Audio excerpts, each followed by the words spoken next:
Okay, so it is August 21st, 2013, and these are the things I got this week, which, eh, let's see. This is why I went because the comic book news for this week was more just like releases. I don't know if there's actual release dates. Yeah, pretty much just release dates on a whole bunch of things. So, no real announcements or looking look at this new issue coming out soon or anything like that. The only interesting or thing that I cared a little bit about that's in here is the release for What If Avengers vs. X-Men, which is coming out in trade paperback, and I wish it came out in hardcover because I just like hardcover better, but that's my preference. Justice League Dark. Let me see if I can lower the camera a little bit better. That's too much. Weird noises. Okay. Justice League Dark, the penultimate issue of Trinity War. Really good. The ending of the last issue was Wonder Woman had Pandora's box and she kind of went psycho on everybody. And it continues from there. It starts off as a narration from that girl who was kidnapped in the first part of Trinity War. I don't remember her name. It starts with an X. I can't really pronounce it. So I'm not going to even bother trying. I'm just going to say the girl with the name of the X who can see the future. So that happens. There's a battle there. Shazam ends up showing up. He gets a hold of the box. Bad idea. There's like this little magical wave of explosion. And he basically looks like Black Adam now, kind of. Like his costume has changed and stuff. So it's interesting. Argus has exploded. And the Justice League of America doesn't trust their leader, Amanda Palmer, anymore. I believe that's her name. And they're looking for survivors where the explosion happened. Batman, Deadman, and all those people are still in the house. And Deadman basically has a vision of where the girl whose name with the X is, so they head over there.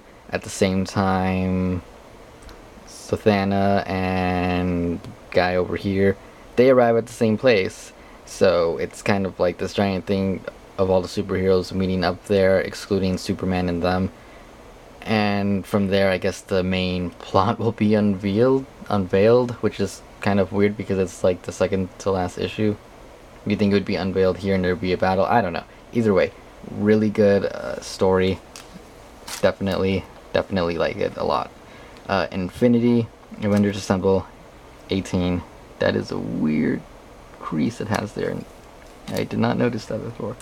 And Avengers 18, because first of all, these two go parallel to each other. They happen at basically the same time. This focuses on... Well, first of all, this does it the same way all the other Avengers issues have done it, with the whole 3 weeks ago, now kind of thing. I hate that so much. That's why I stopped getting Avengers. I'm only getting it for the Infinity tie-ins, which is definitely worth it because the Infinity tie-in is actually really good, and my throat is getting dry, so I'm gonna try and hurry this up.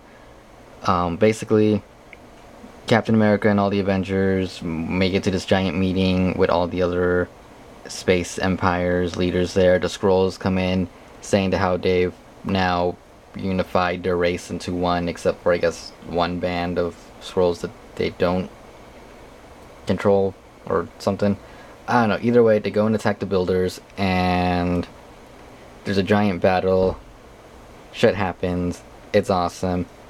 This focuses more on the battle, but in like the perspective of Spider-Woman, and it's definitely really good because it's like you see the battle here, which was cool by itself and it was interesting, and then you see this here with Spider-Woman, and it's like even better because you get like it in detail with a few more things. It's definitely a character development thing with Spider-Woman, and it was enjoyable. I mean, they're both really good tie-ins. They make Infinity better with these tie-ins, and I definitely recommend them if you're reading Infinity. Next up is Batman and Nightwing Second Chances. This is issue 23, and this is basically a giant what-if issue where Batman is using his virtual reality thing to see if he could save Damian, and he keeps failing up until Nightwing decides to join him. They save him once. Alfred saves him once, but of course, you know, doesn't really matter if they save him in the virtual world.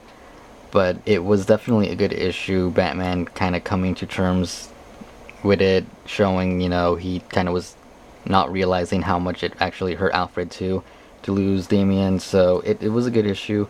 The next one will be Batman and Two-Face, and then Batman and Carrie Kelly. So I'm really interested in that because that's a two-part issue. Hoping it's really good and hoping she becomes like something like a bigger character in the series. Anyways, the Superior Nova, or just Nova, issue 7. Haven't read it. The next few I haven't read at all. But Spider-Man is wearing his old costume, not the new black one, which is kind of weird, but whatever, I'm not going to question it. Of course I just did. Superior Spider-Man 16. Definitely interested, considering the ending of the last issue. They exposed who the Goblin was in public while he's standing there at the Bugle. So this is the ending of that story, and I'm excited for it, so I probably will be reading that one next. Superman Unchained. I don't honestly remember what happened in the last issue because I think these come out like once a month or something.